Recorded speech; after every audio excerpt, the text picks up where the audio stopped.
प्याज की खेती के लिए उपयुक्त मृदा। प्याज की खेती के लिए आमतौर पर सभी प्रकार की मृदा उपयुक्त होती है, लेकिन अच्छी जल निकासी, नमी धारण क्षमता और कार्बनिक पदार्थ से भरपूर दोमट से चिकनी मिट्टी आदर्श मानी जाती है। प्याज की खेती के लिए मृदा का आदर्श पीएच मान 6-7 के बीच उपयुक्त होता है। प्याज को उगाने के विभिन्न तरीके। प्याज को 3 प्रकार से उगाया जा सकता है। पहला, नर्सरी में बीज की बुवाई कर मुख्य खेत में रोपाई करें। दूसरा तरीका, हरे प्याज के उत्पादन के लिए छोटी छोटी कंदिकाएं को उगाना। तीसरा और आखिरी, प्रसारण अथवा सीधी बुवाई का तरीका। नर्सरी प्रबंधन। प्याज की रोपाई से पहले नर्सरी में पौध तैयार की जाती है, बाद में उसको मुख्य खेत में रोपित किया जाता है। Nursery bed.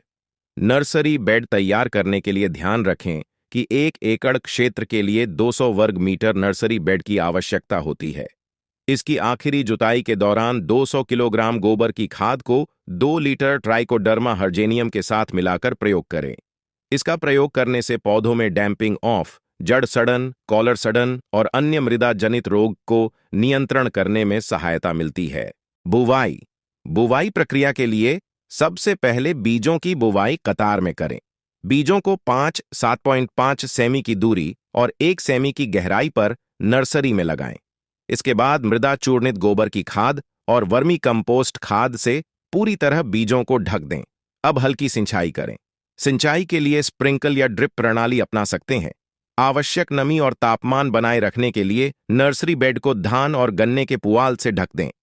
आर्द्रगलन रोग को रोकने के लिए नर्सरी बेड को कार्बेंडाजिम 50% WP 0.75 ग्राम लीटर पानी से भिगोएं। प्याज की खेती के लिए खेत तैयारी। खेत तैयारी के लिए सबसे पहले खेत की अच्छी तरह जुताई करें। आखिरी जुताई के दौरान 10 टन गोबर की खाद डालें। पौधरोपण के लिए समतल एवं चौधी नाली बनाएं। प्रत्येक नाली 1.5-2 मीटर चौधी और 4-6 मीटर लंबी होनी चाहिए। अब प्रत्येक नालियों में क्यारियां बनाएं। प्रत्येक क्यारी 120 सेमी चौड़ी और 15 सेमी ऊंची होनी चाहिए। 2 क्यारियों के बीच 45 सेमी की दूरी रखें। ध्यान रखें, रोपाई से पहले क्यारियों की सिंचाई करें। सिंचाई प्रबंधन। अधिकांश प्याज सिंचित फसल के रूप में उगाई जाती हैं। जलवायु और मिट्टी की विशेषताएं इस बात को प्रभावित करती हैं कि कितनी बार सिंचाई का उपयोग किया जाता है। रोपाई के समय खेत में सिंचाई करें। रोपाई के तीसरे दिन दूसरी सिंचाई करें। इसके बाद आपकी मिट्टी कितनी गीली है, इसके आधार पर अपने पौधों को हर 10 से 15 दिनों में पानी दें। फसल काटने से 10 दिन पहले खेत की सिंचाई बंद कर देनी चाहिए। प्याज की वृद्धि और विकास को या तो अधिक पानी देने या कम पानी देने से नुकसान हो सकता है। फसल कटाई।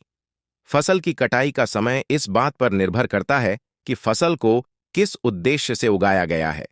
सूखे प्याज के लिए कटाई 5 महीने में की जा सकती है, जबकि हरे प्याज के लिए कटाई के बाद 3 महीने में कटाई की जा सकती है। रब्बी मौसम में प्याज की कटाई तब की जाती जब उसका गर्दन शीर्ष भाग 50% गिरने लगता है। बल्बों की कटाई हमेशा हाथों से उखाड़ कर की जाती है। खरीफ मौसम में फसल का शीर्ष भाग नहीं गिरता है, बल्कि फसल की पत्तियों का रंग बल्बों तक हल्के पीले और लाल रंग में बदल जाता है।